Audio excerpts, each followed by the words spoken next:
La la la la la la la la la la la la la la.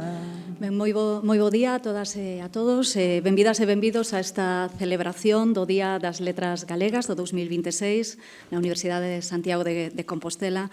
Moitísimas grazas a todas e a todos os presentes nesta celebración da lingua, da palabra e da identidade, nesta celebración da figura de Begoña Camaño, xornalista, escritora, feminista e muller comprometida coa xustiza social.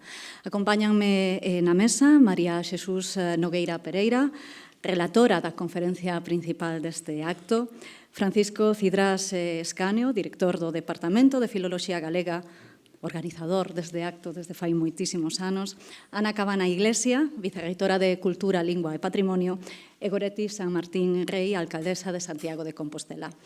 Ten a palabra para iniciar este acto o profesor Cidrás, director do Departamento de Filoloxía Galega, que presentará o libro que puideron ver, Begoña Camaño, Mudar o Mundo, que foi publicado pola noso selo editorial, Edicións USC. Grazas. Excelentísima señora reitora da Universidade, excelentísima señora alcaldesa de Santiago de Compostela, señoras e señores membros do equipo de goberno da Universidade, demais autoridades, prezadas e prezadas colegas estudantes, señoras e señores. Estamos un ano máis reunidos neste Salón Nobre de Fonseca para celebrarmos o Día das Letras Galegas. Este acto académico, hoxe solemne, remeda outro máis informal, pero a bo fe non menos importante, celebrado o 17 de maio de 1963. O propio día que daquela era laborable e electivo, do propio ano en que a Academia acababa de instituir a celebración no centenario da publicación dos Cantares Gallegos. Non foi aquel exactamente un acto institucional, senón promovido por un grupo de estudantes mozos entre os que se atopaban Carlos Casares, Arcadio López Casanova, Xoana Torres e Salvador García Boaño, que interviñeron no acto. Un acto no cal don Ricardo Carballo Calero, na altura aínda excluído da Universidade pola súa desafección ao réxime, conferenciou sobre Rosalía moi preto daqui no Salón Artesoado de Fonseca que acabamos de deixar a man esquerda para chegarmos a este Salón Nobre. Desde o ano 1970, este acto das letras, xa máis institucionalizado, comprende tamén a presentación dun libro dedicado á persoa homenaxeada, preparado polo Departamento de Filoloxía Galega. Naquel primeiro ano, o libriño organizado precisamente por Carballo, restituído daquela nos seus dereitos como funcionario pola dictadura xa moribunda. O libro que agora tedes nas vosas mans, que me corresponde presentar, fai, por tanto, o número 57 da súa serie, e para nós, as persoas que formamos o departamento, é unha honra manter indefectiblemente esta tradición. Despois da Academia, a USC é de lonxe a institución que mantén un acompañamento máis fiel a este día e ao seu significado reivindicativo, desde datas en que o gano e apoio institucional era daquela hostilidade ou, no mellor dos casos, indiferenza.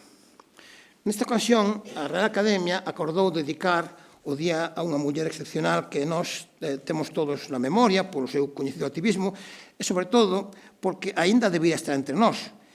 Van xa para 12 anos que nos deixou. Begoña Camaño convértese así na sétima muller celebrada individualmente na historia do Día das Letras, ou na 14ª se contamos as cantareas homenaxeadas por xunto na celebración do ano pasado. En 64 edicións non son de certo moitas, pero nisto compre recoñecer que a Real Academia Galega lle saca unha boa vantaxe ao USC, que en máis de 500 anos, só desde hai 2 meses escasos, ten a súa primeira reitora. Vou co libro. Begoña Camaño, Mudar o Mundo, estruturase en 2 seccións claramente diferenciadas, estudos e testemunhos. A primeira recolle achegas que analizan aspectos diversos da obra de Begoña, a segunda, testemunhos de mulleres, xornalistas e narradoras de diferentes xeracións as que se convidou a compoñer un retrato colaborativo da autora. A edición do volume correu a cargo da miña colega María Xesús Nogueira, que despois nos falará con moito coñecemento de causa de todas as Begoñas posíveis. Na primeira sección, Estudios, Dolores Vilavedra analiza a posición autorial serodia de Begoña Caamaño situando no contexto da narrativa galega de autoría feminina. Teresa Amado analiza as fontes clásicas con que dialoga a novela de Begoña Caamaño Circe ou Prazer Azul. Nas fontes, reescrituras e relecturas do mito artúrico, ou outro gran mito que revisita a nosa autora, mergúllanos as contribucións de Santiago Gutiérrez e Mario Regueira. Do estudio da lingua literaria de Begoña Caamaño, das funcións das súas escolas lingüísticas, ocúpase Carmen Silva e, por último, Ana Romaní pecha a sección achegándonos a trayectoria xornalística da escritora. A segunda parte do libro, os testemunhos, reúne, por unha banda, achegas de varias mulleres compañeras na profesión xornalística que coñeceron nuns casos ou que descubriron noutros a figura de Begoña Caamaño. Teresa Navaza, Belén Regueira, Ana González Liste, Marga Toxo e Claudia Morán. E, por outra banda, achéganse as contribucións de 4 narradoras de diferentes promocións: Marilar Alexandre, Resina Vega, María Reimóndez e Cintia Méndez. Testemuñas e testemuños que nos achegan fíos cos que tecer o perfil poliédrico da autora homenaxeada. É ben sabido que a mitoloxía ocupa un lugar central na obra literaria de Begoña Caamaño. E ocupa tamén un lugar central nas nosas vidas, aínda que moitas veces sexa unha presenza que nos pasa completamente desapercibida. A creación dos mitos responde a unha exixencia como natural a nosa condición humana e a nosa condición social. Os mitos son personificacións de cosmovisións que nos din como debemos ser como individuos e como debemos ser como sociedade, como colectivo diferenciado. Velaí dúas dimensións do mito que podemos denominar respectivamente a mitoloxía ética e a mitoloxía épica. A mitoloxía épica legitima o relato que serve de alicerce para a construción nacional, para a construción do poder. A mitoloxía ética reflexiona acerca das maneiras de exercer o poder e acerca das maneiras de estar no mundo. A mitoloxía da construción nacional, no caso de Galicia, é ben curiosa, e o papel que se lle outorga e desoutorga decote a mitoloxía celta, tecendo e destecendo esa identidade, é sintomático dun discurso que non acaba de artellarse. Nas múltiples reescrituras das lendas artúricas na nosa literatura son frecuentes as reflexións acerca do seu carácter fundacional ou propiciador da nosa identidade colectiva. Curiosamente, a figura máis referida como referente, que é Cunqueiro, é quen construe unha mitoloxía artúrica menos política e tamén de cariz menos ético. O Merlín cunqueiriano pertence a unha mitoloxía lírica, máxica, case melancólica, de evocación dunhas esencias perdidas na neboeira dos tempos e que renuncia a todo programa de construción política. Os numerosos autores e autoras que revisitaron o mito artúrico despois de Cunqueiro, Ferrín, Darío Soncabana, Begoña Caamaño, manifestan a súa fascinación polo abrallante preciosismo do Euríbedo de Mondoñedo, pero construen cada súa impugnación á mitoloxía cunqueiriana. Ferrín faino desde unha perspectiva épica, ao servizo da epopea da construción nacional. Begoña Caamaño, por contra, faino desde unha perspectiva ética, dunha ética feminista ao servizo da xustiza, da igualdade, da liberdade, da dignidade e, por que non, da felicidade. Faino, de certo, tamén desde unha perspectiva, desde unha óptica nacionalista e profundamente política, pero salientando que esa idea de nación está subordinada a aqueles principios éticos e que sen eles non vale nada. E preséntanos como proba un Merlín que traizou os seus principios en favor da grandeza da patria. A obra de Begoña Caamaño é unha constante reflexión sobre a necesidade de dialogar cos mitos e coas tradicións cunha ollada crítica. Unha reflexión sobre a necesidade de darlles unha volta colocando os focos nas sombras da tradición e denunciando as sombras que os focos do poder ocultan. Sempre unha perspectiva humanitaria e coa mirada posta en como debemos construir o futuro, máis que en sacralizar como foran as cousas no pasado, sen preguntarnos por que foron dese xeito e se é de xustiza que sigan sendo así só porque así foron sempre. Vou cunha anécdota. Nas últimas semanas lemos nos xornais a noticia dunha iniciativa normalizadora presentada no mes das letras por unha sociedade deportiva privada, pero de alto teor simbólico na sociedade galega. A lectura da noticia lembroume a necesidade de revisar os mitos e as tradicións porque poden chegar a ser moi tóxicas e lembroume daquela a Begoña Caamaño. Segundo parece, o Real Club Deportivo anunciou a súa intención de adaptar por fin a denominación oficial do club ao topónimo galego A Coruña. E ata onde eu sei, que non vai moi longe porque son moi futboleros nin son da Coruña, a medida suscita amplos apoios e escasa controversia. En realidade, o club sei que xa mudou 3 ou 4 veces de nome por diferentes circunstancias. Por exemplo, durante a República perdeu a súa condición de real, por motivos obvios. Pois ben, en virtude dese mesmo principio de respeto á legalidade, o club debería ter mudado a súa denominación hai máis de 40 anos, que é o tempo que leva ignorando o ditado da Lei de Normalización Lingüística aprobada unánimamente polo Parlamento de Galicia. Aínda que ser odia, a iniciativa parece que non suscita grandes controversias, como digo. Porén, destaca a demanda dun moitos anos alcalde da cidade reclamando a entidade a retirada do proxecto. A petición en sí non sorprende, pois é coherente coa teimosía do personaxe. O que sorprende, se cabe, é o argumento. Un argumento que apela capciosamente a unha suposta falta de respeto pola tradición, que sei que pon en perigo a identidade do clube.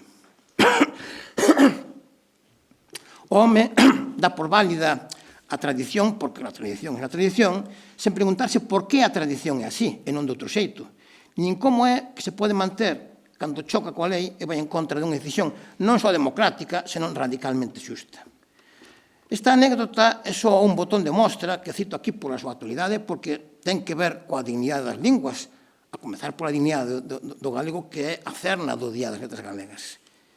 Mas o certo é que o apelo á tradición está no día a día da defensa de condutas sociais profundamente inxustas e mesmo vexatorias que se pretenden manter porque sempre se fixo así.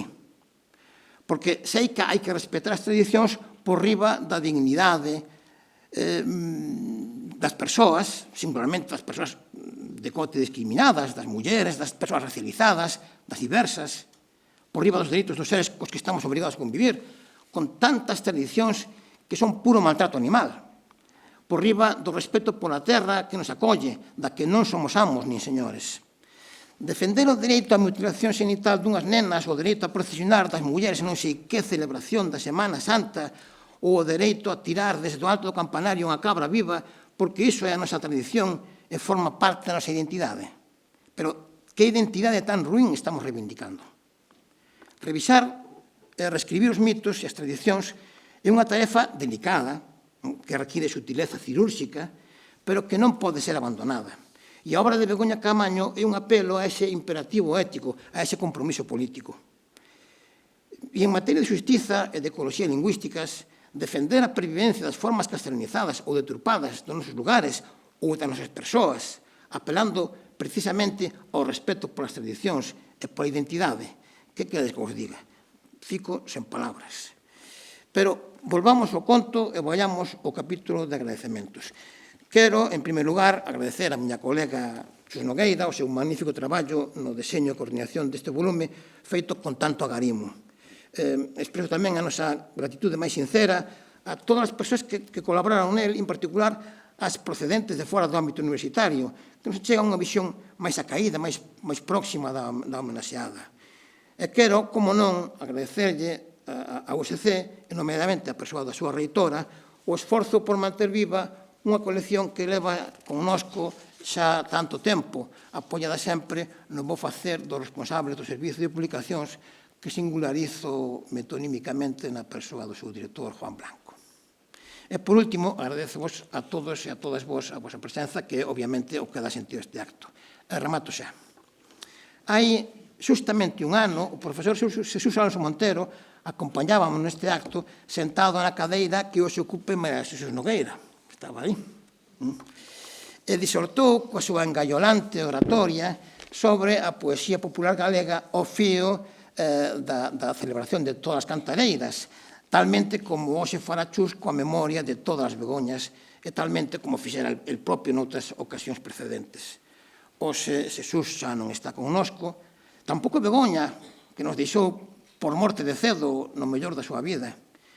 Eles dous e tantas outras persoas que alá foron cumpriron co deber que temos todas e todos os galegos coa nosa lingua, unha tradición e unha identidade que esta sí paga a pena respetar. Cunqueiro cuñou este reto naquel feliz lema das 1000 primaveras máis para a lingua galega. Begoña non puido velo, como non o poderemos ver ningún de nós, porque 1000 anos é moito tempo.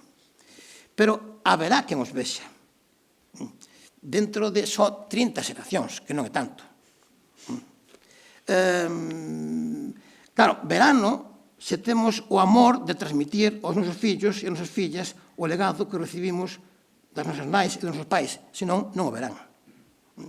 Cada un que faga coa parte alícuota do reto que lle toque ou que lle dite a súa conciencia.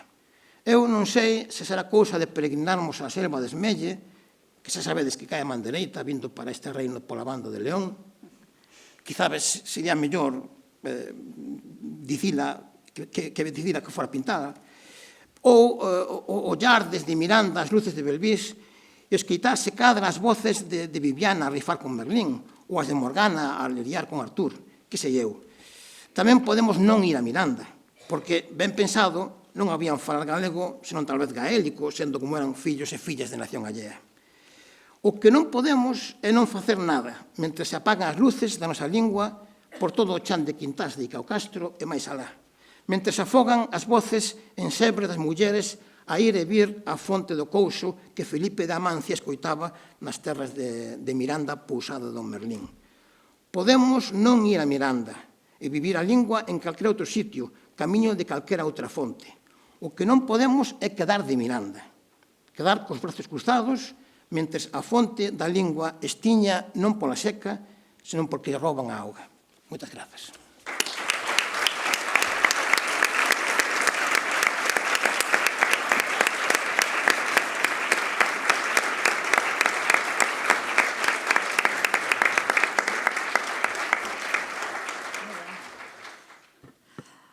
Moitísimas grazas, profesor Ceidrás. A continuación, imos dar paso a unha lectura dramatizada de fragmentos da novela Morgana en Esmelle, a segunda novela de Begoña Camaño, a cargo das estudantes do grao en Lingua e Literatura Galega desta Universidade, Cecilia Gómez Gutiérrez, Xiana Sargañó, Sabela Treinta Lomba e Iria Liñares Cereixo, que ademais é a presidenta do noso Consello do Estudantado.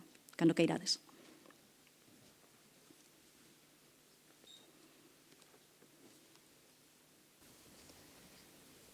Das memorias de Felipe de Amancia.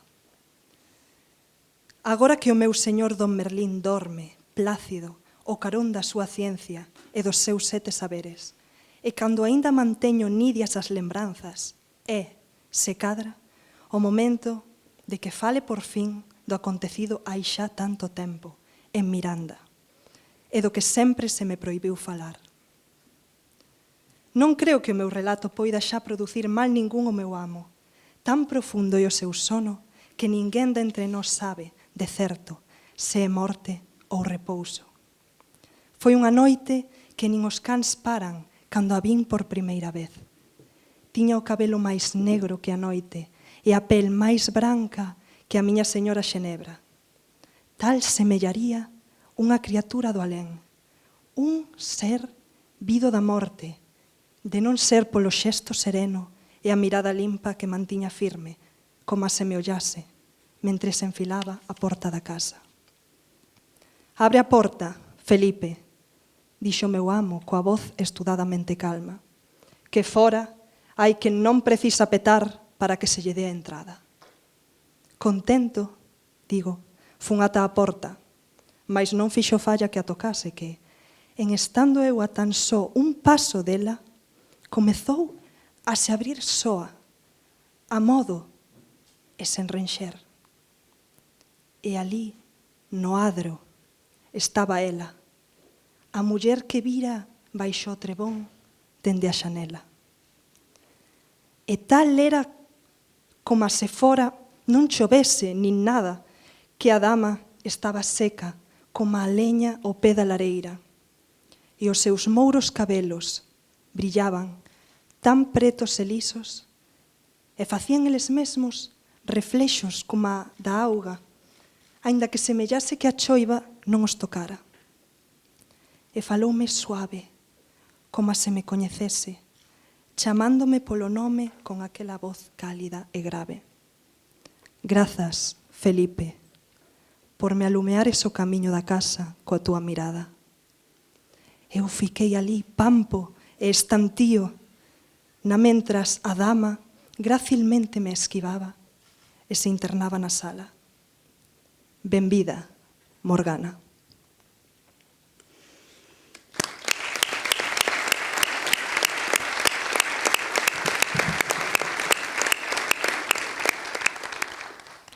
Das crónicas de Ávalo. Estás certa, logo, de que iso é o que desexas, Morgana? Estou nai. Marchar a Ávalo coa tía Viviana é o que quero, sempre que ti non me precises. Non, miña nena, dabondo levas ti xa pagado culpas que che son alleas. Os ollos da dama Igraín recuperaron o brillo que luciran antano. Medra libre, sen angustias nin pesadelos. Oxalá algún día poidas perdoar esta tua infortunada nai. Mais difícil foi para Morgana explicar a súa partida a Artur. O pequeno príncipe adoraba a súa irmá que, a pesar dos poucos anos que lle sacaba, fora para el o tempo nai e compañeira. O rapazolo desexaba que a nena o acompañase cando el abandonar Tintaxel para se poñer baixo coidado de Merlín, pois aínda que deixala a nai amada e o pai admirado lle supuñen un sacrificio asumível, renunciar a irmá provocaba no cativo unha dor semellante a dunha amputación. Esa mesma noite, Viviana e Morgana partiron ao galope cara a Avalon e aínda non raiaba o día cando subiron a barca que as conduciría a illa. Na comunidade druídica achou a nena a vida que desexaba. Nos longos anos que pasou en Avalon non esqueceu as súas promesas. Non había día en que non lembrase o seu irmán, a quen escribía longas cartas que axiña deixaron de recibir resposta. Porén, lonxe de se desanimar por ese silencio, a nena seguiu enviando a Artur misivas cheas de tenrura e alento. Deberon pasar case 3 sexenios ata que Artur e Morgana se reencontrasen. Non foi ao 10º ano da súa estadía en Avalon, cando xa era ela unha muller forte e formada e unha das voces novas que con máis interese se escoitaban nas asembleas druídicas, que Morgana recibiu de novo unha carta do seu irmán. O rei reclamaba a súa presenza na corte de Camelot e o motivo non era pequeno, a boda do propio Artur.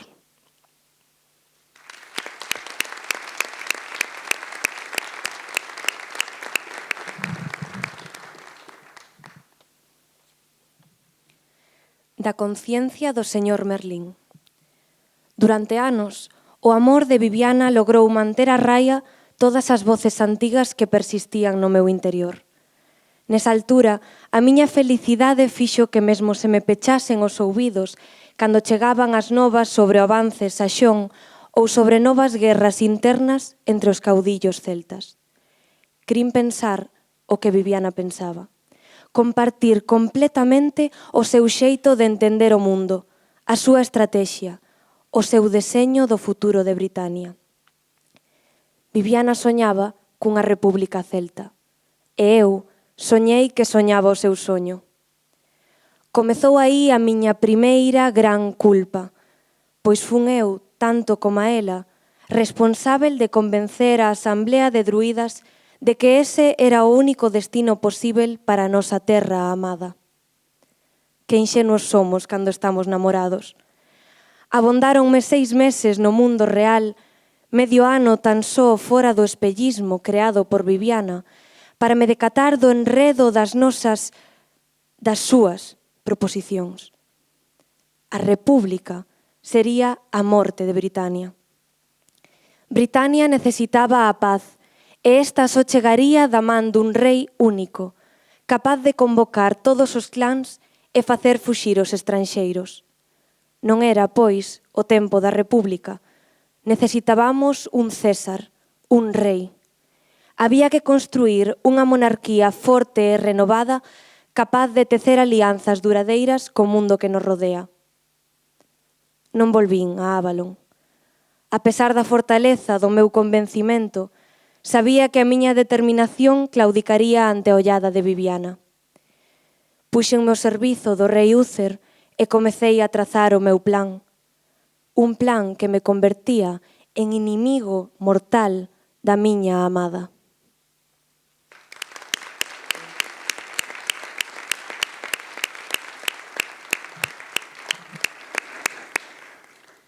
Da voz de Morgana.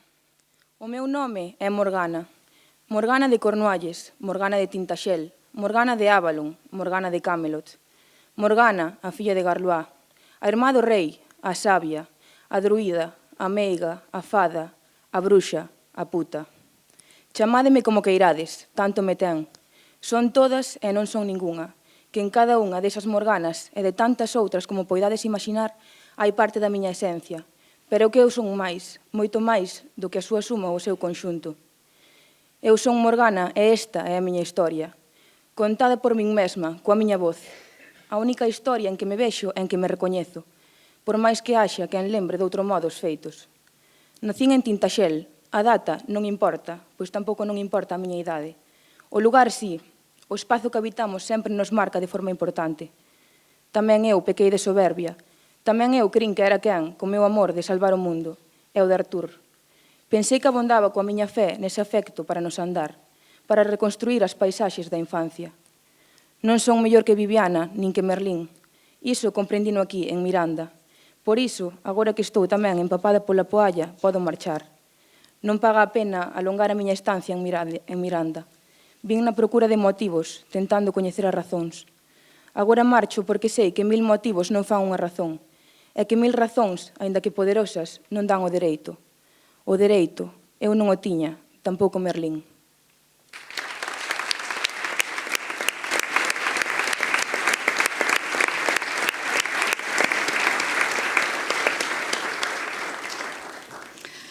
Moitísimas grazas, Cecilia, Xiana, Sabela e Iria, por poñerlle voz aos textos de Begoña Camaño. Antes de dar paso á conferencia, imos desfrutar da intervención musical a cargo da artista Alba María, que vai interpretar o Alalá das Mariñas.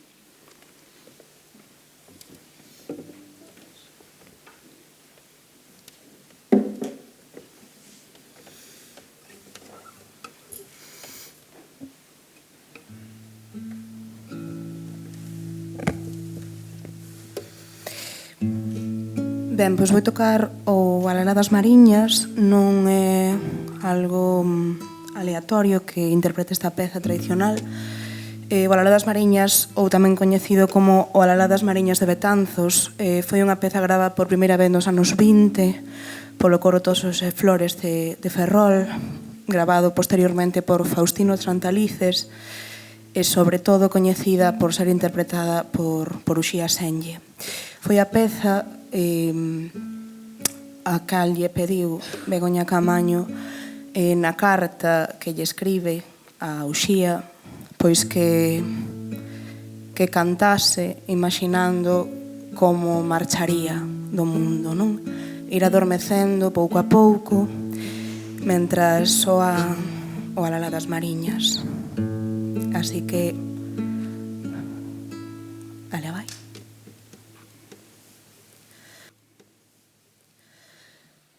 Teño unha casiña branca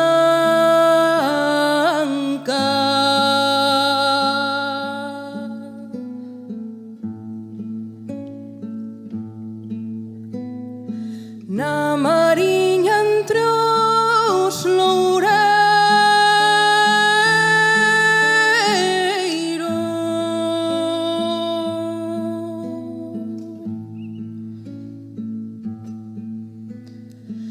Teño amores, teño baicas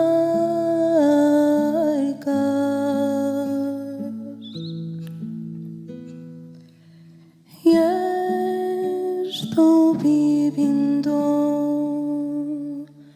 no céu.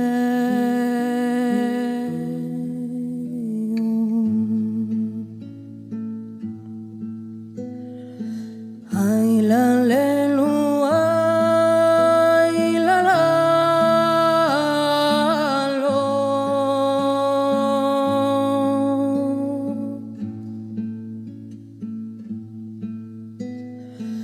Ai, la, le, lu, ai, la, la,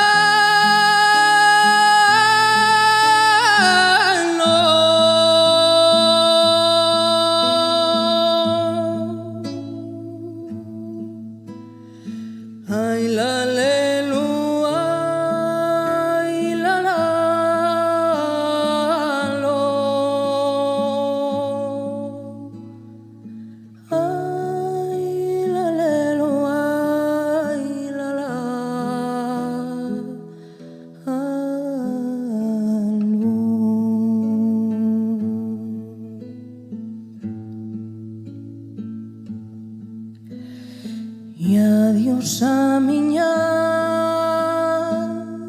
casiña,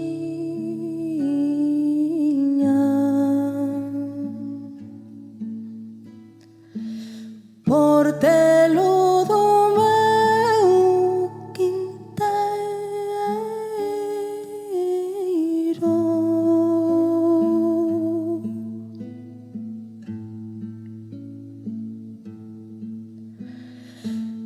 Auga da miña fontiña,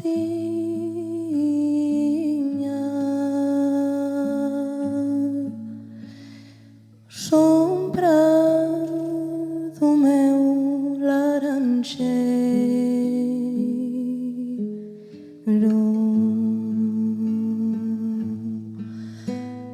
Ai la lelo, ai la la lo.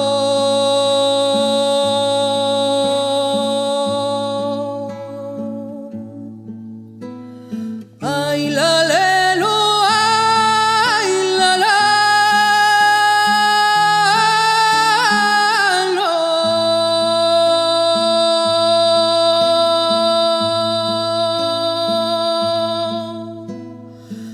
Ai la lelo, ai la la lo. Ai la lelo, ai la la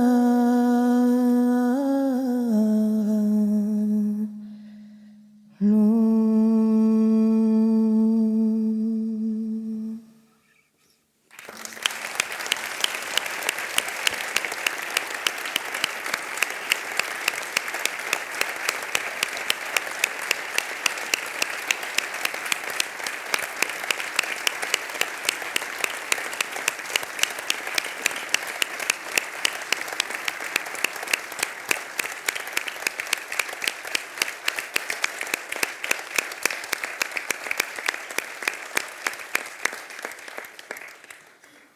Moitísimas grazas, Alba, por poñer tanto sentimento e tanta emoción neste acto.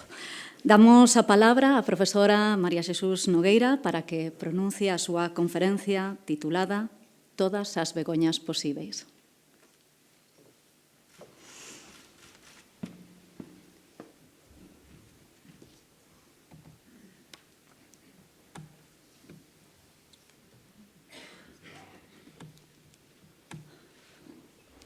Moi bo día, señora reitora, señora alcaldesa, señora vicerreitora de Cultura, Lingua e Patrimonio, director do departamento, autoridades varias, colegas, estudantado e persoas que asisten a este acto de celebración das letras, permítanme que dea paso ás palabras de Begoña Caamaño, de quen collín emprestado o título desta conferencia.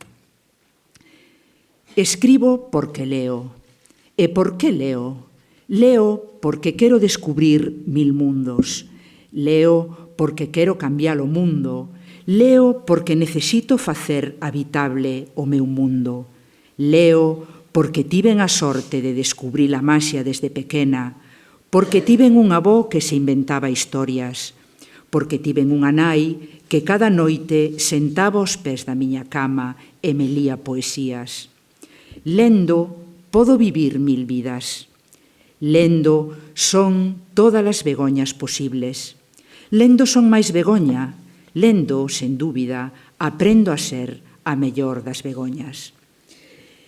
É para min unha honra poder achegarlles neste acto a figura e a obra de Begoña Caamaño, a autora que estamos a homenaxear. Gustaríame, aínda así, deixar constancia da mestura de alegría e de responsabilidade con que aceptei tal encomenda. Alegría por poder falar da persoa da que fun compañeira nos días do diario cultural, na literatura e tamén na vida. Responsabilidade por ser quen de lles transmitir as diferentes facetas que a escritora desenvolveu e cuxo pouso constitúe o xermolo da súa obra literaria. Foi, polo tanto, desde este afecto e desde o compromiso coa institución e tamén coa memoria de Begoña, desde onde enfiei as liñas que agora lles leo. Nelas fago resoar as palabras da autora que rotulan o libro das letras galegas que acaba de presentar o profesor Cidrás, Mudar o mundo, e cito de novo: é o momento non de cambiar as regras, senón o xogo. É o momento de mudar o mundo, o tempo do feminismo, é dicir, da xustiza, da igualdade, da liberdade, da dignidade e tamén, por que non, da felicidade. Fago a resoar estas palabras convencidas de que máis alá dunha utopía ben poden considerarse, se non o resumo, si a liña vertebradora do pensamento, a acción, a literatura, dunha muller que, na medianía da vida, e logo de tecer redes e sumar esforzos a causas ben diversas, iniciou, con Circe ou o pracer do azul e Morgana en Esmelle, unha exitosa e inesperada andaina narrativa a que a morte puxo punto final. Desde o periodismo radiofónico, son xornalista, declaraba con orgullo, desde espazos de activismo e creación afastados de círculos académicos e institucionais, e tamén, neste caso, desde a propia academia, traio este acto a figura de Begoña Caamaño para ir desenleando, a través dun percorrido pola súa traxectoria, os fíos de todas esas Begoñas posíveis. Seguir a traza desta lembranza, a dunha nena lectora, condúcenos o primeiro dos espazos vitais da autora, a cidade de Vigo, e máis en concreto o barrio do Calvario, que daquela se estendía até os campos onde as mulleres botaban a roupa ao clareo. A casa familiar, as rúas nas que era posíbel xogar e andar en bicicleta, o colexio de Dona María Ferrín, onde unha mestra moi nova, que logo soubo que fora María Xosé Queizán e aprendera a canción Le Petit Cheval, e moitas lecturas, algunha delas tan precoz como a Odisea, a que se achegou con 10 ou 12 anos, asentaron os recordos dunha primeira infancia de afectos, de historias contadas e de xogos que moitas veces ela mesma inventaba, como o de imitar con improvisado atrezo e figurantes a película Ben-Hur que viran no cinema do barrio. Os anos vigueses de Begoña Caamaño están marcados polas transformacións e os acontecementos que se estaban a producir na cidade. Un deles foi a modernización do seu trazado urbanístico, impulsada polo incremento da poboación. A apertura dun vial, Genaro de la Fuente, levou por diante a súa casa e provocou o traslado da familia en 1976 a un piso no polígono de Coia, un novo espazo que se estaba a construir para acoller o aluvión demográfico.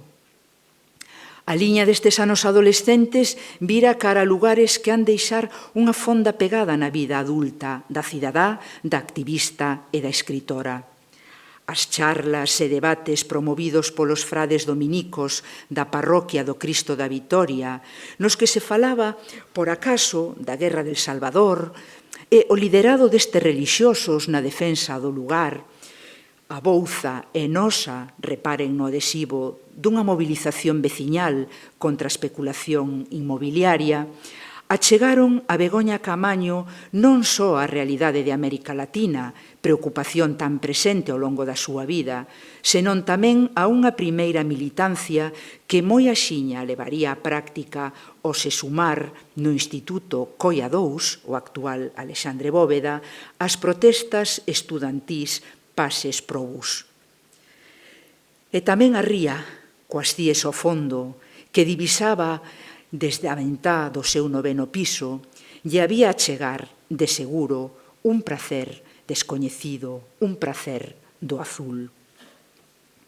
A cidade de Vigo é o espazo dos albores profesionais de Begoña Caamaño que pouco tiveron que ver cos estudos de maxisterio, elixidos, segundo explicou nalgunha ocasión, porque procuraba unha carreira curta que lle abrise as portas para a emancipación. A chave que lle abriu as portas da profesión a que dedicou a súa vida, o xornalismo radiofónico, atopouna nunhas probas para acceder a un traballo temporal en Radio Noroeste. A Begoña xornalista formouse cubrindo información como anectófono e o blog de notas como ferramentas para esta emisora e máis tarde para a Radio Popular e para a delegación da Radio Galega. Nos seus estudios de Vigo foi feita a fotografía desta diapositiva con Rosa Martínez, que anos despois dirixiría a entidade. Xunto con outras compañeiras, todas elas moi novas, estaba a facer a crónica diaria dunha cidade axitada pola reconversión industrial, os conflitos pola pesca no Banco Canario Sahariano ou o peche da fábrica de porcelanas Álvarez, a cuxas protestas corresponde a fotografía datada en 1987. Entre esta primeira xeración de xornalistas mulleres que se reunían nas fábricas con sindicalistas, que facían entrevistas nos barcos ou percorrían as rúas seguindo as manifestacións, estaba Begoña Caamaño. A Voz, que en 1990 publicaba en Festa da Palabra Silenciada o artigo Ser muller na radio. A profesional que en 1988 formou parte da Fundación de Mulleres Galegas da Comunicación, Mugacón. A fotografía foi feita o día da súa Asamblea Constituinte. A que deixou escrito que o feminismo supuña concibir e crear outra forma de estar no mundo.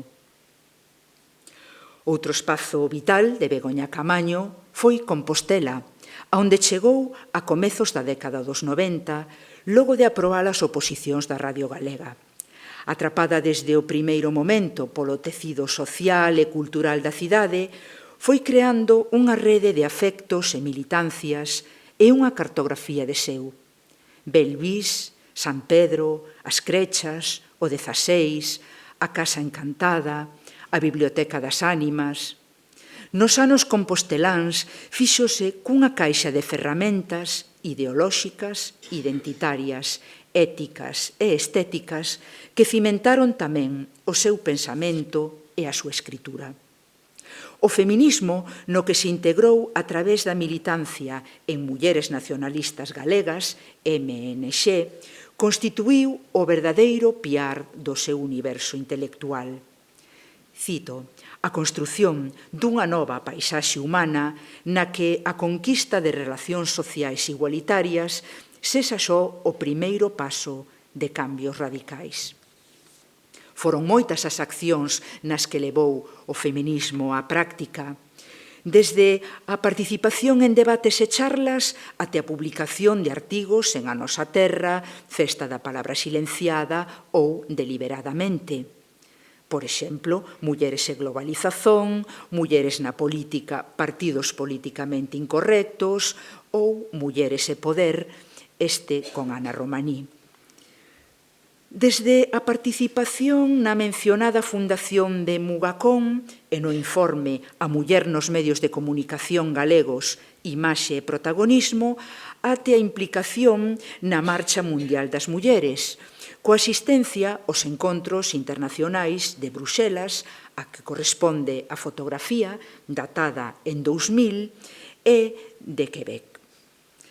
E desde mobilizacións a pé de rúa, como a da fotografía, na que está a ler o manifesto dun 8M na Praza do Toural, xunto con Ana Romaní, até a escolla de protagonistas femininas, mulleres, nas súas palabras, fortes e apaixonadas para as súas novelas, porque, e cito, a súa condición de silenciadas, de excluídas, de secundarias, obrigadas, dotas dun potencial máxico incalculável e convérteas en lentes que amosan múltiples posibilidades para pensar o mundo que quero habitar.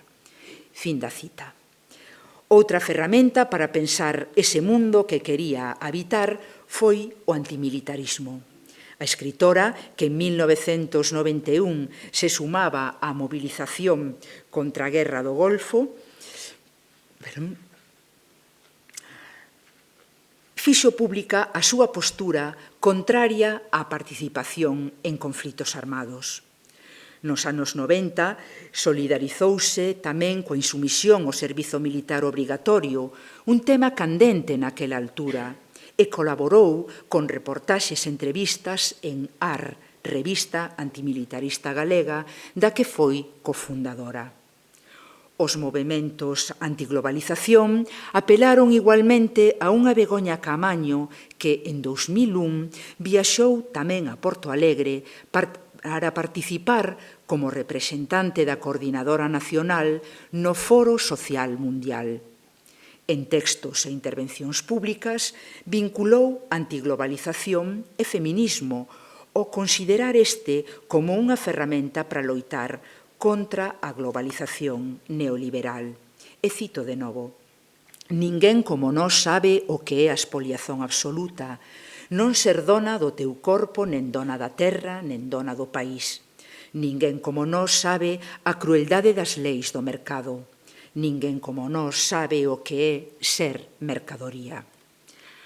A loita polos dereitos dos traballadores, participou na fundación do Sindicato da Información de Galicia e chegou a presidir o Comité de Interempresas da CRTVG, a defensa dos medios públicos, as movilizacións dos días do Prestixo ou da Casa Encantada, son outras das moitas causas que convocaron a solidariedade ca escritora, sen esquecer, por suposto, o seu firme compromiso coa lingua, porque, afirmou, un idioma é algo precioso, único, o froito de séculos de traballo, cultura, discusión e consenso.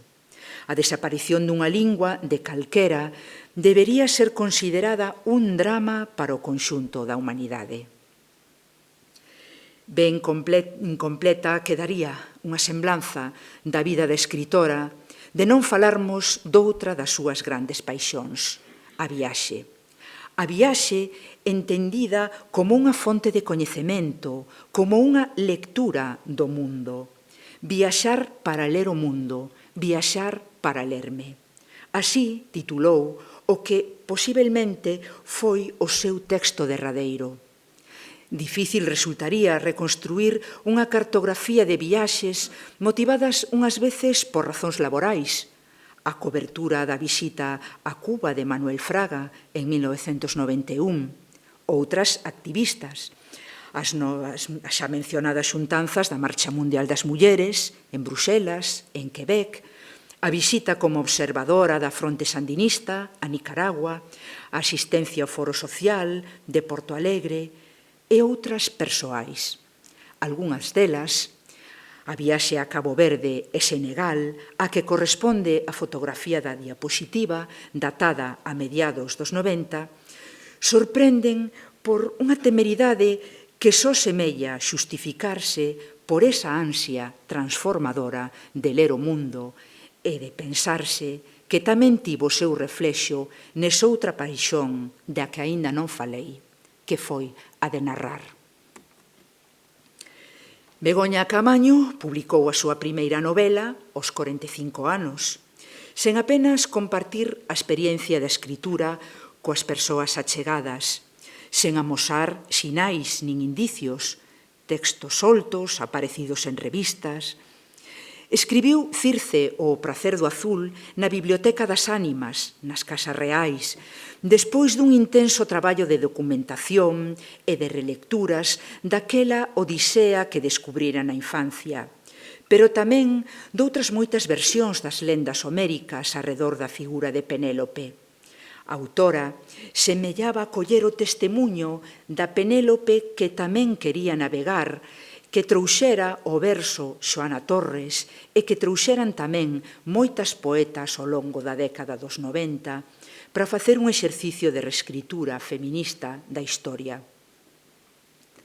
A relación epistolar xurdida entre Penélope e Circe, a raíz da carta que a deusa de Ea lle fai chegar para lle comunicar que Ulises, e cito, o voso esposo e señor, aquel por quen levades tantos anos agardando, está vivo e está comigo, e tamén é o meu esposo e señor, Permítelle á narradora focalizar a novela nas dúas figuras femininas e profundar nos sentimentos e contradicións dunha Penélope sumisa e dilixente que, no entanto, se confesa, e cito, prisioneira das miñas obrigas, e convencida de que Ulises era un ser ególatra a quen os afectos lle eran secundarios.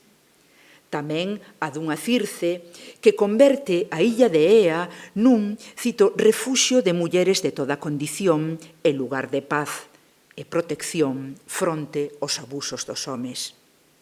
As cartas non só revelan unha Circe máis humana, senón tamén unha Penélope que experimenta, a través delas, unha transformación grazas a que é quen de redescubrir o prazer do azul, sen temor de ver nel o regreso das naves de Ulises.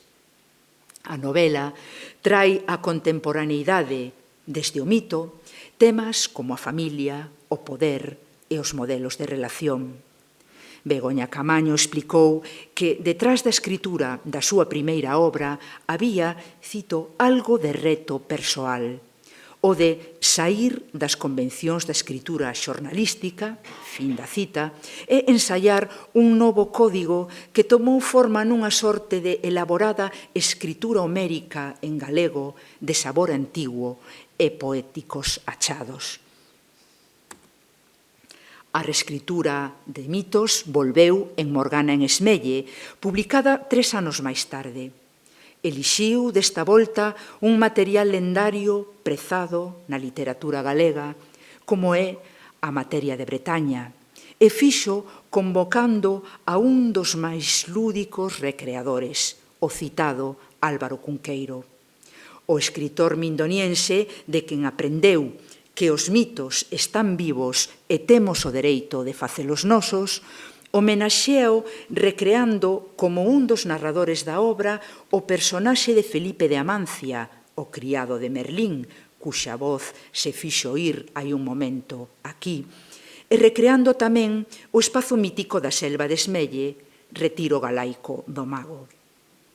Morgana en Esmelle, que revisita desde unha mirada feminista os feitos acontecidos en Avalon, está narrada ademais polas voces dunha cronista, de Merlín e da propia Morgana, que tamén se escoitaron neste salón.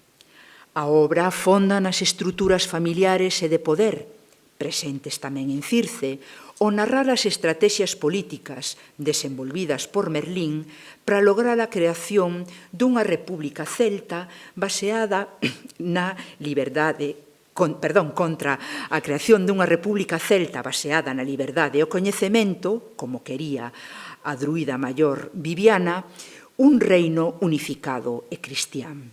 Cito as palabras de Merlín. Britania necesitaba paz e esta só chegaría da man dun rei único capaz de convocar todos os clans e facer fuxir os estranxeiros. Coñecer a súa verdadeira historia é a razón que trae a Morgana, sobriña da druida maior e medio irmá do rei Artur, a Esmelle, no final dunha novela que non só enfronta dúas maneiras de organización e goberno, senón que convida a reflexionar sobre os límites éticos do poder e sobre a responsabilidade dos actos. Neste caso, os dun Merlín que deixa tras de sí un reino devastado. E cito, naqueles plans para salvar a Britania, canto houbo de orgullo e soberbia, canto de ambición, unha fronteira entre o altruísmo e a vaidade. A acollida de Morgana en Esmelle, que contou, ademais, coñecemento da crítica, viuse eclipsada por un momento especialmente difícil na vida da escritora, o do diagnóstico da enfermidade que lle causaría 2 anos despois a morte. Esta chegou no outono de 2014 e truncou unha carreira literaria de cuxo terceiro proxecto a autora falou nalgún momento. A reescritura, tamén desde o feminismo de Xerezade, a muller que salvou a súa vida grazas a contar historias. Naquel texto Tal vez derradeiro, o que antes me referín, viaxar para ler o mundo, viaxar para lerme.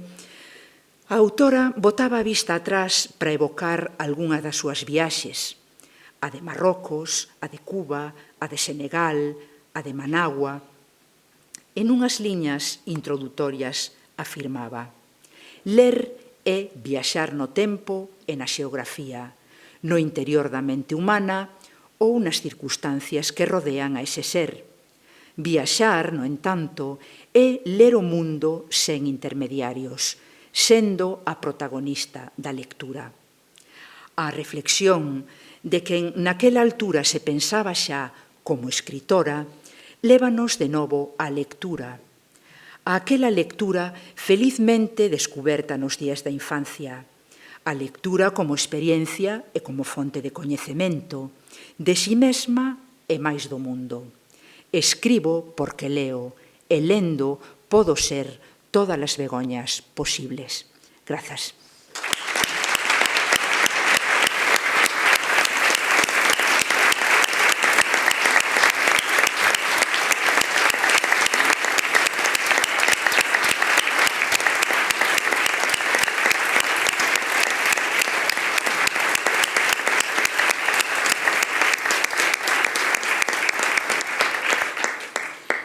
Moitísimas grazas, profesora Nogueira, por esta conferencia.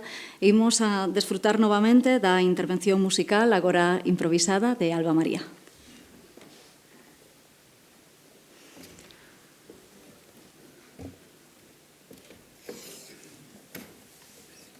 Ben, pois como ben dixo a nosa reitora, esta peza é improvisada.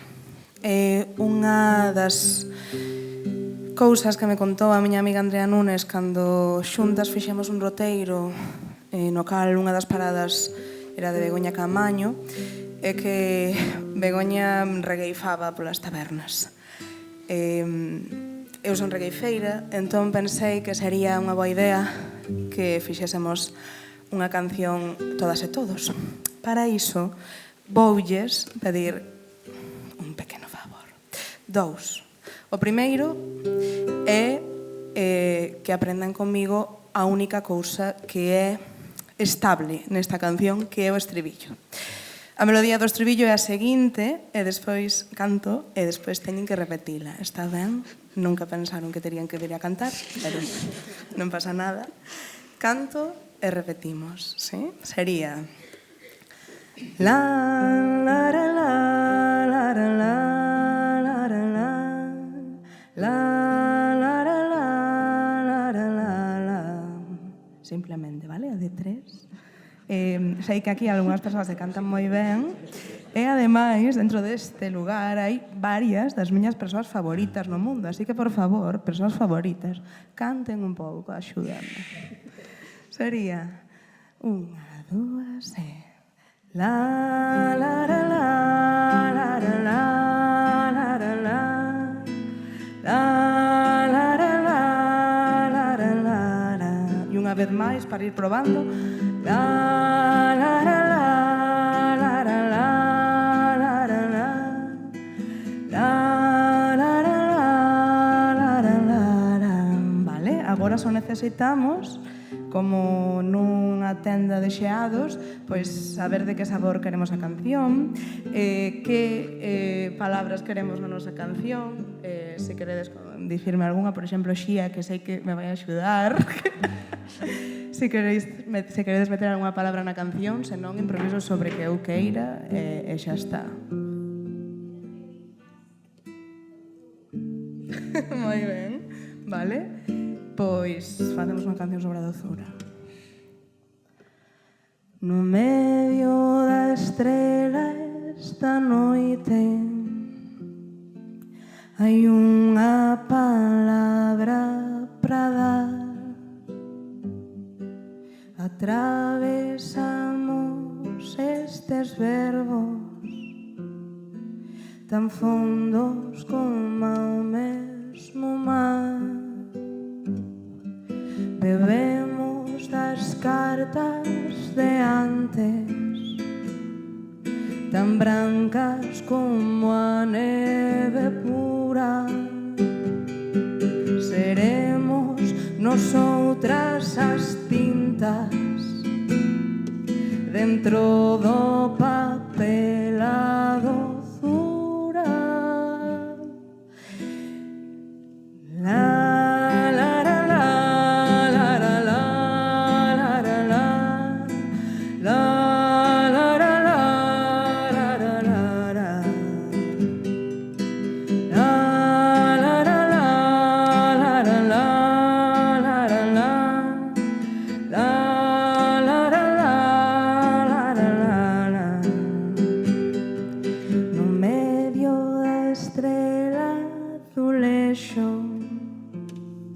tan verde como erva entre a brisa,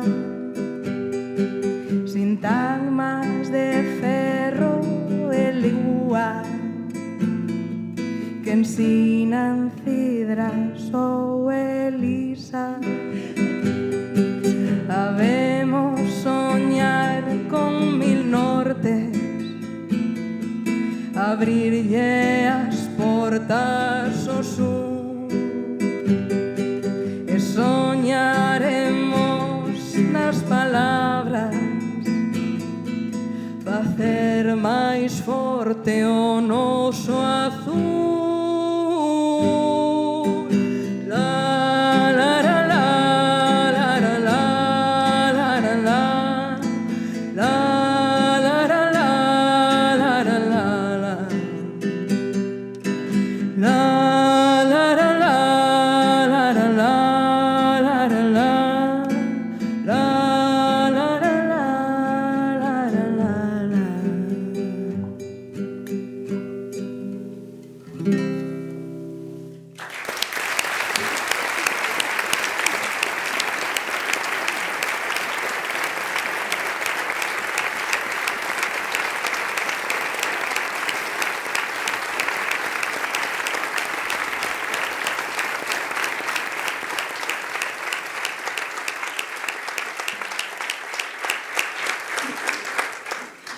Moitísimas grazas, Alba María. Non pensaban vostedes que íbamos a vir a cantar a este acto, pero creo que podemos instauralo como unha nova tradición.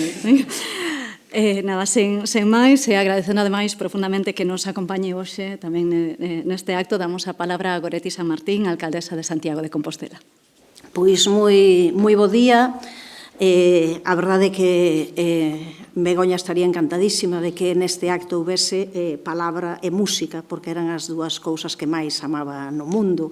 Estaría encantada. E estaría encantada tamén de que todo o mundo se atrevese a cantar moito máis alto, aínda que a xente non cantase ben, porque a Bego non lle importaba nada que se desafinase como ela facía. Daquela, eu creo que estaría moi contenta por iso e por outras cuestións de poder partillar este tempo aquí, nuns días que eu quero comezar dicindo que son moi felices, mas moi difíciles para moita xente. É moi difícil para moitas persoas separarnos a amiga da figura pública. É moi difícil coller a distancia de vida necesaria para poder mesmo falar algo dela.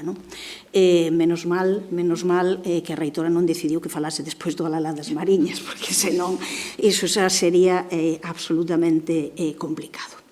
En calquera caso, como xa foron ditas aquí moitas cuestións, eu simplemente quería aproveitar para trasladar dúas ou tres cousas. A primeira é dicirlle ao director do Departamento de Filoloxía Galega que estivo moi acaídas algunhas das palabras que comentou, porque o feminismo sabe moito do mal que fai ese sempre se fixo así. O feminismo víveo nas súas propias carnes, no día a día. Begoña Camaño quixo romper tamén con ese sempre se fixo así, nese caso levado á práctica no seu activismo feminista, pero levado tamén no seu activismo literario, con sempre se contou así, por tanto, decidindo darlle a volta ás cousas. Nese sentido, traer aquí este tipo de consideracións é unha obriga tamén da universidade, porque a universidade o que ten que facer é fomentar o espírito crítico, chegar á raíz das cousas, investigar, ter curiosidade, desvendar as lecturas superficiais que moitas veces se fan e ca que moita xente fica. Por iso, nesta obriga da universidade ten moito que ver con algo que tamén el nomeou así de pasada. Dixo cando o Día das Letras Galegas era día lectivo. Era día en que se traballaba. Esta vez non sería que é domingo, pero en xeral o certo é que houve un debate interesante a ese respecto. Eu creo que cando houbera ese debate ao que se refería, o que querían dicir aquelas persoas e aqueles grupos que reivindicaban que non fose día festivo, non que fose día de traballo, era que non se dese por feito que as letras remataban ese día, que non fose un día de celebración, senón que iso se estendese no tempo. Entón dicían, para iso necesitamos non só un día de celebración, senón máis. E quen pode facer algo para que figuras descoñecidas, porque temos que recoñecelo, Begoña Camaño é unha auténtica descoñecida no mundo galego, no noso mundo máis próximo. É certo que, felizmente, a dedicación do Día das Letras Galegas vai facer que sexa moito máis coñecida, mas como podemos facer que iso perdure no tempo? Pois é o mundo educativo. A universidade, sin ninguna dúbida, todo o que é tamén o ensino secundario e primario, todo en xeral o mundo educativo e o mundo das bibliotecas, xa que está aí tamén Mabela, o mundo das bibliotecas e os clubs de lectura. Evidentemente que desde esa perspectiva o que temos que facer agora, o que é a obriga, creo eu, da universidade é deixar fíos para que outras que veñan detrás continúen pescudando e investigando con máis tempo, con máis distancia, con máis pouso, para que se poida. E as administracións, nestes momentos, pois aproveitar este día, estas semanas, estes momentos, para poder difundir o seu legado, poder difundir as súas obras e as súas mensaxes.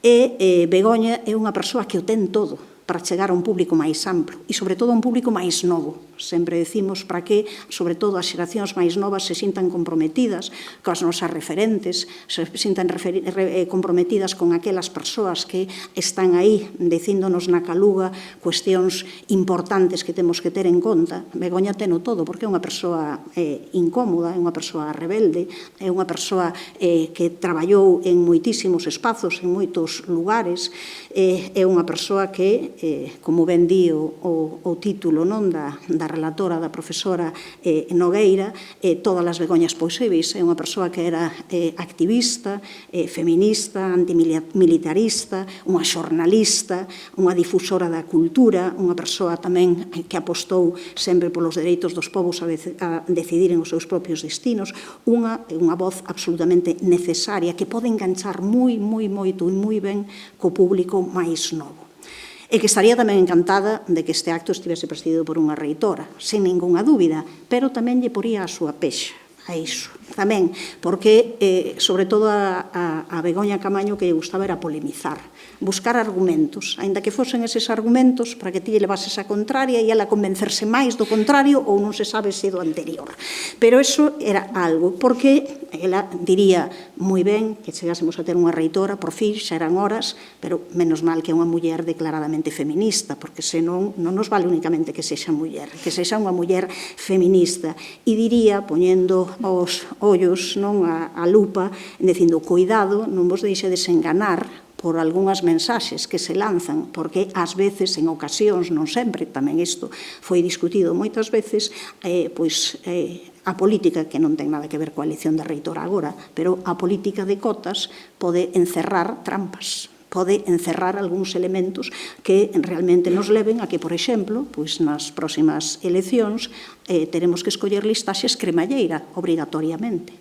E as listaxes cremalleiras igual están pensadas para outro momento, para outra ocasión, para outros espazos, pero claro, non están pensadas nun momento en que hai mulleres en espazos onde hai 2 mulleres encabezando unha lista, ou 3. E entón, claro, as listaxes cremalleiras van servir en algúns lugares para restar espazos de protagonismo feminino. Por tanto, hai moitas cuestións non que cabería pena, sobre as que cabería pena reflexionar. E ela, eu creo que era unha persoa, por eso digo, sen pelos na lingua, que estaba disposta a aquelas cuestións sobre as que tiña curiosidade, non gardalas, non calalas, senón abrir a súa gaveta e decilas, facer que todas nós pensásemos nela. Ela é, ademais, unha voz especialmente necesaria nestes momentos pola involución que está habendo a respecto da defensa dos dereitos das mulleres, do que é a perspectiva de xénero, do que son moitos dereitos fundamentais que teñen que ver xa co dereito das propias persoas a seren libres e a viviren nas súas diversidades de culturas, desde eses traballos radiofónicos, e, sobre todo, unha persoa necesaria tamén por algo que, sobre o que a profesora Nogueira tamén reparou de maneira especial, por defender a lectura nestes tempos. Son tempos difíciles para a lectura, tempos onde as imaxes parece que acaban gañando a batalla e facendo que a lectura cada vez sexa algo considerado menor, e ela sempre defendeu esa lectura como maneira de facer viaxes interiores, como maneira, ademais, de tamén sandar, como unha escrita que é sandadora e que nos leva a terreos moi relevantes.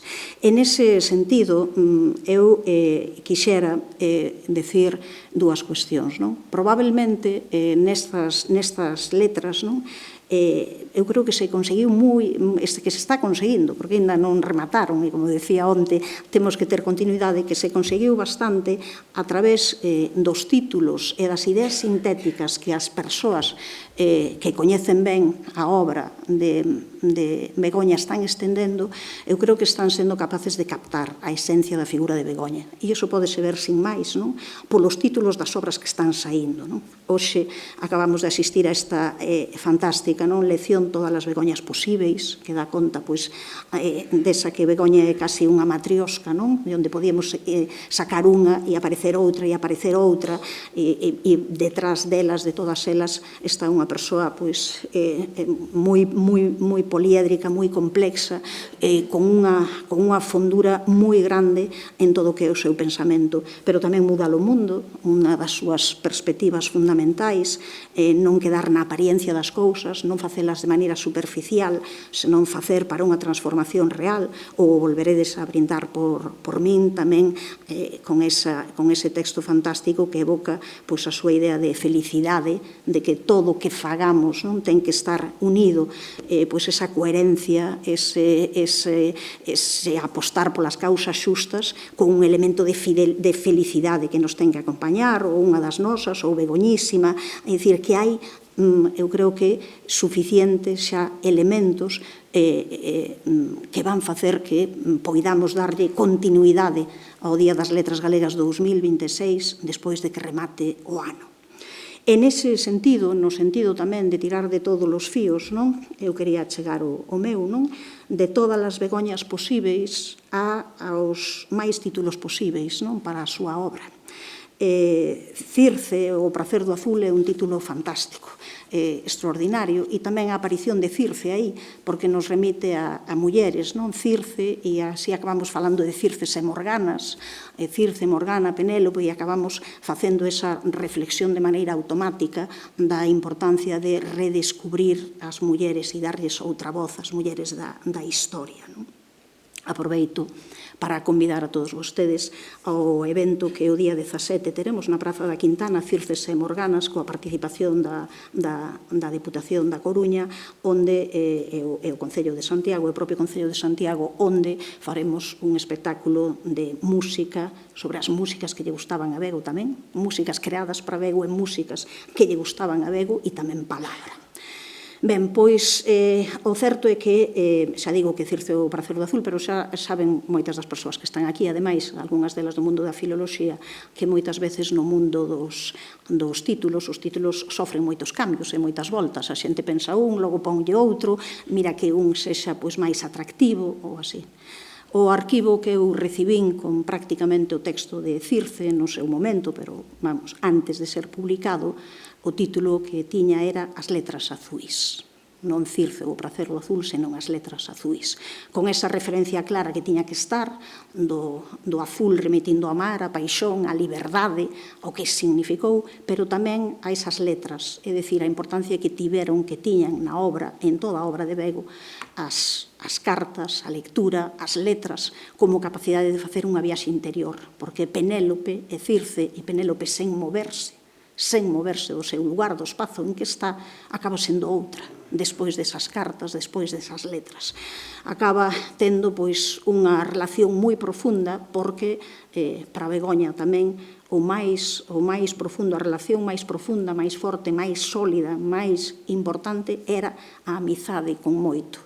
E a través desa relación de amizade forte e profunda, acabase facendo unha viaxe interior. Creo que esa denominación das letras azuis, creo que tamén había que recuperala en relación, ligándoa con todo un elemento fundamental en Begoña Camaño, que a escrita e a lectura pode transformarnos, pode facer que cambien as nosas vidas. E iso creo eu que é o mellor desexo que podemos ter nestes días, nestas semanas, nestes meses das letras. Que todas e todos vostedes, e que sexamos capaces de espallalo, poidamos ler todo aquilo que Begoña Camaño seguro que quería que lésemos. Obrigadísima.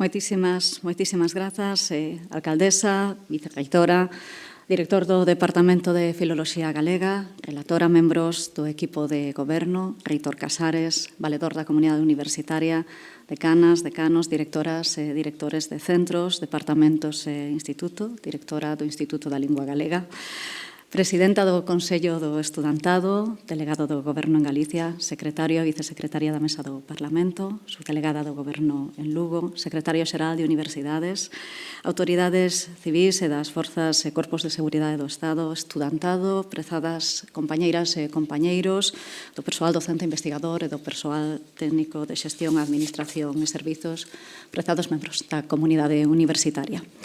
Celebrar o Día das Letras Galegas nesta Universidade de Santiago de Compostela é sempre un acto fondamente simbólico, mas tamén profundamente político no sentido máis nobre do termo, o de asumir unha responsabilidade colectiva coa lingua, coa cultura e coa identidade.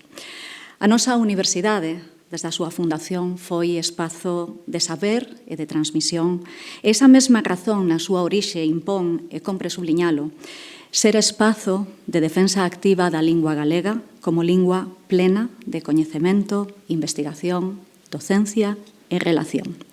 Este compromiso non é conxuntural e maniféstase hoxe, por exemplo, en políticas lingüísticas, en prácticas académicas, en investigacións de referencia, recollendo tamén ese compromiso ao que aludía a alcaldesa, en actos públicos como este, e tamén a través do labor da USC Editora, que compre lembrar, cada ano publica unha obra arredor da figura ou figuras escollidas pola Real Academia Galega para celebrar o Día das Letras Galegas. Desta vez, este Begoña Camaño, Mudar o Mundo, coordinado pola profesora María Xesús Nogueira.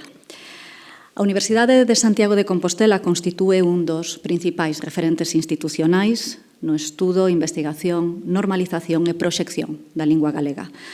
A nosa longa tradición humanística e filolóxica tradúcese tamén na existencia de diversos departamentos, caso do de Lingua e Literatura Galega, e áreas como a de Didácticas das Linguas e centros de investigación directamente implicados na análise científica do galego, dende perspectivas lingüísticas, literarias, sociolingüísticas e didácticas, sendo o decano o noso Instituto da Lingua Galega creado no ano 1971, que cumpre 55 anos neste 2026. En esta Nesta lóxica de estudo e validación da lingua, podemos afirmar con xusto orgullo que a nosa traxectoria como universidade está tamén fondamente vinculada á da Real Academia Galega, non? Pois ao longo de xeracións, a USC ten sido un espazo de formación intelectual, de rigor científico e compromiso cultural, do que xurdiron un bo número de académicas e académicos e tamén presidentes da institución chamada a velar pola lingua e a cultura de Galicia.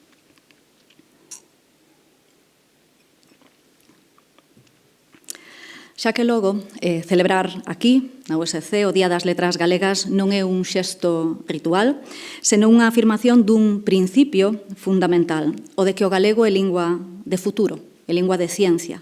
Lingua, dicía Begoña Camaño, plenamente capaz de expresar complexidade e universalidade. A celebración deste ano adquire ademais unha dimensión singular ao render homenaxe a Begoña Camaño, unha autora cuxa traxectoria representa unha maneira exemplar, de maneira exemplar ese compromiso coa palabra galega entendida como ese espazo de liberdade, de reflexión e de transformación. A súa obra literaria e o seu labor xornalístico sitúana nun lugar central da cultura galega contemporánea, como recoñeceu a Real Academia Galega ao nomeala, non só polo que escribiu, senón polo modo ético e consciente no que exerceu a palabra. Begoña Camaño foi unha escritora que dialogou coa tradición desde unha mirada radicalmente contemporánea.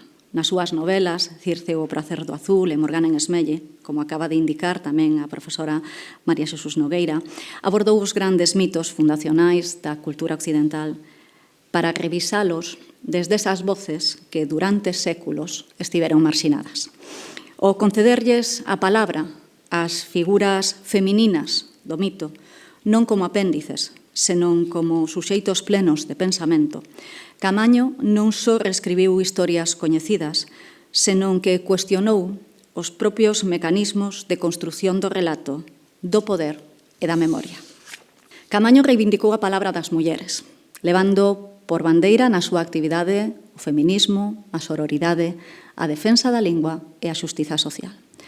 E na súa obra, a lingua galega convértese nun instrumento de precisión literaria. Como ela mesma deixou entrever en múltiples ocasións, escribir era tamén unha forma de escoitar as voces silenciadas pola tradición, de escoitar os ocos do relato oficial, de escoitar aquilo que quedara fora da historia. A súa literatura non procura respostas pechadas, senón preguntas necesarias. Mais a palabra de Begoña Camaño sabemos que non se limitou ao espazo da ficción, ao ámbito da ficción. Foi tamén unha xornalista comprometida, especialmente nos medios públicos, onde desenvolveu un labor marcado polo rigor, pola responsabilidade social e pola defensa dun espazo comunicativo en galego. Desde a radio fixo da palabra un lugar de encontro entre a actualidade e a reflexión cultural, entre a información e o pensamento crítico. Neste sentido, a súa traxectoria permítenos tamén reflexionar sobre a función pública da lingua. Para Camaño, o galego non era só a lingua de creación literaria, senón tamén a lingua natural da cidadanía, da información veraz e do debate democrático. A súa voz, clara e firme, contribuiu a consolidar unha ética da comunicación baseada no respecto, na honestidade intelectual e na conciencia de que falar e falar en galego é sempre un acto de responsabilidade. Ao celebrar hoxe o Día das Letras Galegas arredor da súa figura, a Universidade de Santiago de Compostela reafirma a súa vontade de situar a lingua galega no centro do pensamento académico contemporáneo, non como obxecto pasivo de estudo, senón como ferramenta activa de investigación, de análise crítica e de construción de coñecemento. A lingua non é só un vehículo, é tamén unha forma de mirar e de comprender o mundo. Neste punto, quero tamén destacar e agradecer de maneira expresa o labor da Facultade de Filoloxía e do Departamento de Filoloxía Galega, responsables da organización desta celebración. O seu traballo sostido no tempo, na investigación, na docencia e na difusión da lingua e da literatura galegas é fundamental para garantir a continuidade e a renovación do noso patrimonio cultural.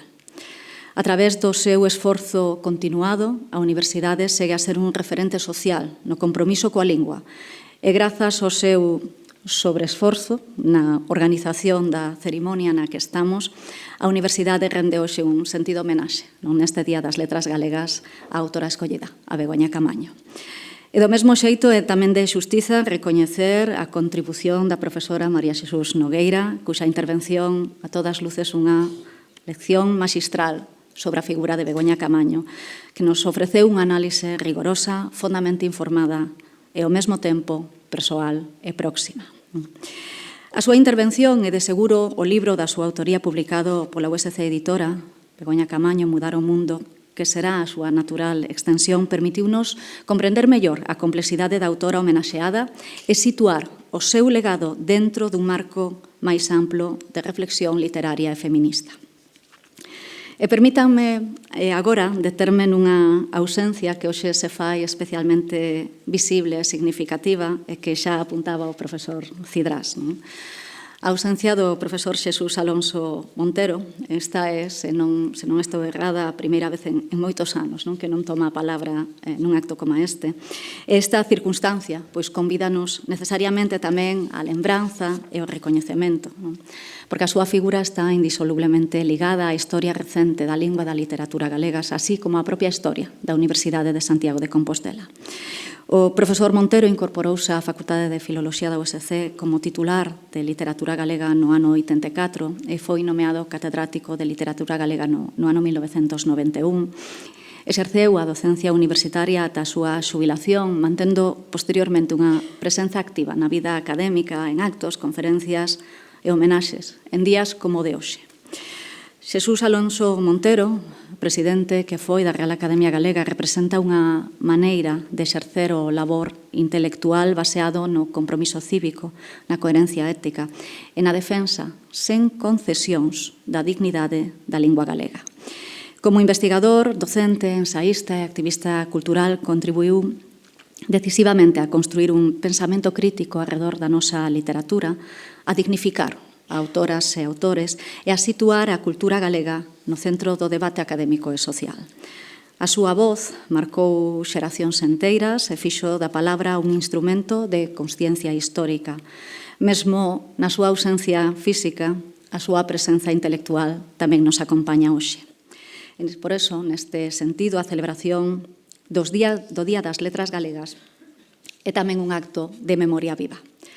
Memoria das autoras e autores homenaxeados, como Begoña Camaño, memoria das persoas que, como Xesús Alonso Montero, fixeron da súa vida un exercicio constante de fidelidade á lingua e memoria colectiva dun país que continúa a construirse a través da palabra. Celebrar este día aquí na Universidade é reafirmar unha maneira de entender a institución universitaria como un espazo de responsabilidade social e de compromiso histórico e cultural. E reivindicar o galego non como lingua do pasado, senón como lingua plenamente válida para pensar o presente e imaginar o futuro. A lingua é a expresión máis fonda da alma dun pobo, escribiu Ramón Otero Pedrallo no seu ensaio histórico sobre a cultura galega en 1931, no agromar da Segunda República.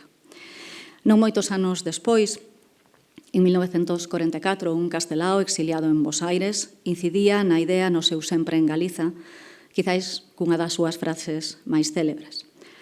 Se aínda somos galegos, é por obra e gracia do idioma. Moito máis caracó, Xela Arias afirmou: a lingua é o primeiro territorio da liberdade. E a propia Begoña Camaño apuntou: o galego non é só unha lingua que uso, é o lugar desde o que penso. Que o legado dos próceres e das escritoras referentes da cultura e da literatura galega actual continúen alentándonos. A Universidade de Santiago de Compostela recolle ese legado e proxecta o caro futuro. A nosa lingua galega atopará sempre aquí un espazo propicio para enraizarse con máis forza e medrar. Moitas grazas.